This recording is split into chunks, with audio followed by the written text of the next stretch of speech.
सम्पूर्ण इष्टमित्र लगायत छर छिमेकी अनि यो चर्च परिवारलाई पनि हामी परिवारको तर्फबाट अघि नानीले भनिसक्नु भएको छ, सुचित्रा नानीले धन्यवाद भनेर, र यो चर्चको तर्फबाट पनि हामी तपाईँहरूलाई धन्यवाद भन्न चाहन्छौँ तपाईँहरूको उपस्थितिको लागि आजको निम्ति। र उहाँ बिरामी लामो समय बिरामी हुँदा पनि आफ्नो आफ्नो तर्फबाट समय समयमा तपाईँहरूले परिवारलाई बिरामीलाई भेट्नुभयो, उत्साह दिनुभयो। यो सबै कुराको लागि तपाईँहरूलाई यो चर्चको तर्फबाट पनि धन्यवाद हामी भन्न चाहन्छौँ। यो चर्चको धर्मगुरु पास्टरको हैसियतले आज तपाईँहरू कतिजना सायद पहिलोचोटि चर्चमा आएको, पहिला त हामी आएको थिएनौँ, यही चर्चमा यस्तो रहेछ यस्तो हुँदो रहेछ भन्ने पनि कतिजना हुनुहुन्छ भने कतिजना अरू बेलामा पनि कहिलेकाहीँ छरछिमेकी क्रिस्चियन छरछिमेकीहरू साथीहरू आफन्तको बिहाहरूमा यस्तै मृत्युहरूमा पहिला पनि यही चर्चमा नआए पनि कहीँ न कहीँ जानुभएकोहरू पनि हुनुहुन्छ। अनि कतिहरूको लागि आज नयाँ पनि हुनसक्छ। त्यसमा छोटो 2 मिनटमा हामी चर्चमा के गर्छौँ भन्ने कुरा तपाईँहरूलाई सानो परिचय पनि दिन चाहन्छु। चर्च अब यही हो, यो चाहिँ हल हो, चर्च भवन भन्छौँ हामी, हल भन्छौँ। वास्तवमा चर्च भनेको प्रभु येशूमा विश्वास गर्नेहरू मानिसहरूको समूह हो। घर भन्दा पनि त्यो समूह चाहिँ जहाँ भेट्छ त्यही चर्च हो। अनि हामीलाई घामपानी बोक्नलाई कार्यक्रम गर्न सजिलो होस् भनेर यो बिल्डिङहरू बनाउँछौँ। अनि कति ठाउँहरूमा तपाईँले देश विदेशमा हेर्नुभयो भने नेपालमा पनि कहीँ कहीँ छ होइन, यस्तो खालको चुच्चो परेको अनि क्रस राखेको हेर्दै छुट्टै खालको देखिने हुन्छ भवनहरू बिल्डिङहरू, ए चर्च रहेछ भनेर चिनिहाल्छन्। अनि कति ठाउँमा चाहिँ घरकै जस्तो हुन्छ। अब हाम्रो यो पनि बाहिर क्रसहरू खुट्टा भरेको भएर चिनिन्छ चर्च भनेर, तर घर चाहिँ उस्तै नै छ हाम्रो। तर घरसँग ठुलो मतलब चाहिँ हुँदैन, घर चाहिँ सुविधाको लागि हो। तर यहाँ भित्र हामी के गर्छौँ त्यो कुरा चाहिँ चर्चको कुरा हो। चर्चमा जब कोही मान्छेले पनि प्रभु येशू ख्रिस्टमा विश्वास गर्छ अनि त्यसले हाम्रो एउटा विधि हुन्छ बप्तिस्मा भन्ने, बाप्टिजम लिन्छ अनि चर्चको मेम्बरसिप लिन्छ। चर्चको मेम्बर भएपछि, चर्चको सदस्य भएपछि त्यो चाहिँ हाम्रो चर्चको एउटा फ्यामिली भयो, फ्यामिली मेम्बर भयो। जस्तो हाम्रो घरको सानो परिवारमा बाबा आमा छोराछोरी हुन्छ भने जस्तै चर्च चाहिँ हामी क्रिस्चियनहरू अथवा येशूमा विश्वास गर्नेहरूको ठुलो फ्यामिली हो। यसरी हामीले बुझ्न सजिलो हुन्छ। चर्च चाहिँ जो जति आउँछ येशूमा विश्वास गरेर यो चर्चको मेम्बर सदस्य हुन्छु म भनेर आउनुहुन्छ, उहाँहरूको चाहिँ परिवार आफ्नो परिवार हो। अनि चर्च चाहिँ त्यो घर हो। र हामी आएपछि के गर्छौँ त भन्दा हाम्रो मुख्य कार्यक्रमहरू यो चर्चमा अरू चर्चहरूले पनि त्यही हो। शनिबार अब नेपालमा बिदा हुने हुनाले शनिबार हाम्रो मुख्य कार्यक्रम हुन्छ 2 घन्टा जति। हाम्रो चर्चमा त 2टा सेसन हुन्छ। यहाँ नअट्ने हुनाले बिहान 8 देखि 10 हुन्छ, फेरि 1 घन्टा ग्याप गरेर तयारी यताउति मिलाउने, फेरि 11 देखि 1 दोस्रो सेवा सङ्गति पनि हामी गर्छौँ, सेसन भन्नुहोस् होइन। हामी चाहिँ यसरी शनिबार चाहिँ हाम्रो भेला हुन्छ, ठुलो भेला। अनि चर्चकोहरू जति सकेसम्म सबै आउनुहुन्छ। अब कोहीलाई इमर्जेन्सी हुन्छ, कोही पोखरा बाहिर हुन्छ, कोहीको छुट्टी नै मिल्दैन, कोही बिरामी भएर आउनै सक्दैन, अलग कुरा हो। तर भ्याउनै सक्नेहरू चाहिँ हामी शनिबार सबै यसरी नै हजुर अहिले जसरी बस्नु भएको छ त्यहाँ बस्छौँ। अनि यहाँबाट चाहिँ हामीले गीत भजन आज गरेको जस्तै तर विभिन्न खालको हाम्रो भजनहरू छ, त्यो भजनहरू गाएर परमेश्वरलाई प्रशंसा गर्छौँ। अनि प्रवचनको भाग हुन्छ। अघि भर्खरै हाम्रो हजुरबा होइन ज्यूले चाहिँ दिनुभयो, अहिले चाहिँ यही सन्दर्भमा दिनुभयो भने हाम्रो बाइबलको धेरै विषयहरू छ, पारिवारिक विषयहरू छ, हाम्रो आफ्नो जीवनको कुराहरू छन्, धेरै विषयहरू धर्मशास्त्र बाइबलबाट चाहिँ हाम्रो प्रवचन हुन्छ छोटो शनिबार। अनि ती कुराहरू हुन्छन्। अनि आउने हप्ताभरि हामी के गर्छौँ भन्ने कुराको सूचनाहरू हुन्छ। यसरी शनिबारको कार्यक्रम हुन्छ। अनि जो चर्चको मेम्बर सदस्य हुन्छ उनीहरूको दुःख सुखमा चर्चले सकेसम्मको उनीहरूलाई चाहिँ भेटघाट गर्ने, उत्साह दिने, हामी प्रार्थना भन्छौँ, ईश्वरसँग परमेश्वरसँग प्रार्थना गरिदिने। बिरामी छ भने प्रभु हुनसक्छ भने निको बनाइदिनुहोस् भन्ने, अथवा दुःख कष्टमा छ भने यो दुःख कष्ट हटाइदिनुहोस् भन्ने, अथवा कुनै खुसीको कुरा छ भने उहाँहरूसँगै भएर रमाउने, केही गीत भजनहरू गाउने, यस्तो कार्यक्रमहरू पनि हामी चाहिँ गर्ने गर्छौँ बेला बेलामा। अनि हाम्रो मेम्बरको घरमा गएर पनि सङ्गति गर्छौँ, जसलाई हामी घरेलु सङ्गति भन्छौँ।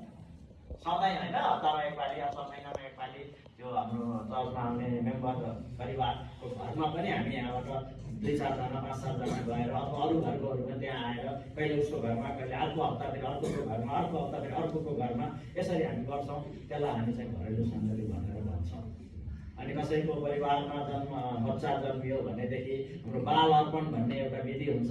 यहीँ चर्चको अगाडि ल्याएर त्यो बालकको लागि हामी आशिष माग्छौँ, परमेश्वरको आशिष प्रार्थना गर्छौँ, प्रभु यो बालकलाई आशिष दिनुहोस्, हुर्केर बढेर असल हुन सकोस् भनेर। बुवा आमालाई पनि यो बच्चालाई हुर्काउन पढ्न तपाईँले आशिष दिनु सहायता गर्नुहोस् भनेर हामी भन्छौँ। अनि जब हुर्काउँदै बढ्दै जान्छ, बिहाबारीको समय आउँछ, अनि एउटा क्रिस्चियन अर्को क्रिस्चियनसँग सुहाउँदो होइन, उनीहरूको उमेर सुहाउँदो, पढाइ लेखाइ होला अथवा के कुरामा हुन्छ, मिल्दो जुल्दो दुईवटा परिवारको राजी खुसी, दुईवटा केटाकेटीको राजी खुसीको कुराहरू हेरेर अनि तयारी भएपछि हामी विवाह गर्छौँ। अनि यहाँ पनि उहाँहरू यो चाहिँ पहिला नै उहाँले यो क्रिस्चियन विवाह गर्नुभएको त होइन, तर पछि एउटा के भन्छ त्यो बिहाको चाहिँ एनिभर्सरीको बेलामा चाहिँ उहाँहरूले आफ्नो जीवनकालमा आफ्नै प्रकारले गर्नुभयो पहिला जवानीमा। तर पनि एउटा हामी अब दुवैजना क्रिस्चियन भएका छौँ, चर्चमा गएका छौँ, हामीलाई पनि एउटा रहर पनि छ। अनि एनिभर्सरी चाहिँ हामी विवाहको ड्रेसमा गर्छौँ भनेर केही समय केही वर्ष अगाडि यसरी चाहिँ उहाँहरूले पनि एउटा विवाहको कार्यक्रम जस्तै, त्यो विवाह होइन तर त्यसलाई चाहिँ हामीले एउटा आशिषको कार्यक्रम एनिभर्सरी भनेर अनि उहाँहरूले चाहिँ पार्टी दिनुभयो, प्रार्थना गऱ्यौँ, यस्तो प्रकारको भएको थियो। तर चाहिँ बिहा पनि जवानी भर्खर हुर्केको हाम्रो छोराछोरीहरूलाई चर्चमा नै हाम्रो बिहाको कार्यक्रम हुन्छ। अनि जब मान्छे बढ्दै जान्छ, अब अवस्थाहरू घटनाहरू हुन्छन्, वृद्ध पनि होला, कोही बिरामी होला, मृत्यु भयो भने त तपाईँलाई थाहा पाइहाल्नु भयो, मृत्युको पनि हाम्रो आफ्नो संस्कार छ होइन। हामी सेवा सङ्गति प्रवचन गरेर अनि आफ्नो राख्ने ठाउँमा हाम्रो यहाँ बगरमा चाहिँ रिठेपानीमा छ, कुनै उता माथिको चर्चहरूले बगरमा पनि राख्छन्, गाईघाट भन्ने ठाउँमा पनि छ सानो टुक्रा जमिन। तर धेरै चाहिँ हाम्रो अहिले ठुलो प्लट चाहिँ रिठेपानीमा छ। अनि एकदमै आदरपूर्वक होइन फुलहरू मालाहरूले सजाएर उहाँको बारेमा कति कुराकानी गरेर धर्मशास्त्रले मृत्युको बारेमा, जीवनको बारेमा, स्वर्गको बारेमा, नरकको बारेमा के भन्छ त्यो कुराहरू बुझाएर अनि हामीले अन्तिम संस्कार गर्छौँ। परिवारको शान्ति सान्त्वनाको लागि प्रार्थना गर्छौँ। अनि यो चाहिँ एउटा मोटामोटी चर्चमा के गर्छन्, क्रिस्चियनले के गर्छन् भन्ने कुराहरूको छोटो परिचय मात्रै हजुरहरूलाई दिएको। यो भित्र त हाम्रो धेरै कुराहरू हुन्छ, एकैछिनमा सबै कुरा बुझ्दैन, तर पनि हामीले चाहिँ यिनै कुराहरूमा विश्वास गर्छौँ। अनि मुख्य कुरा येशू प्रभु चाहिँ मानिस जातिको पापको निम्ति आउनुभयो, बलिदान हुनुभयो। येशूमा विश्वास गर्ने चाहिँ मर्यो भने पनि बाँच्नेछ, स्वर्गमा जानेछ, उनीहरूको पाप क्षमा परमेश्वरले दिनुहुन्छ भनेर बाइबलले सिकाएको छ। बाइबलले भनेको छ हामी मानिस जाति सबै चाहिँ जानेर नजानेर जन्मदेखि मृत्युसम्म धेरै पालि हामी पाप गरेको छौँ। पाप भनेको सबै खराब कुरा हो, नराम्रो कुरा सोच्नु पनि पाप हो, नराम्रो काम गर्नु पनि पाप हो। अनि त्यो पापै लिएर जीवनमा कोही पनि स्वर्ग जान सक्दैन, पापले नरक कुण्डमा हाल्छ।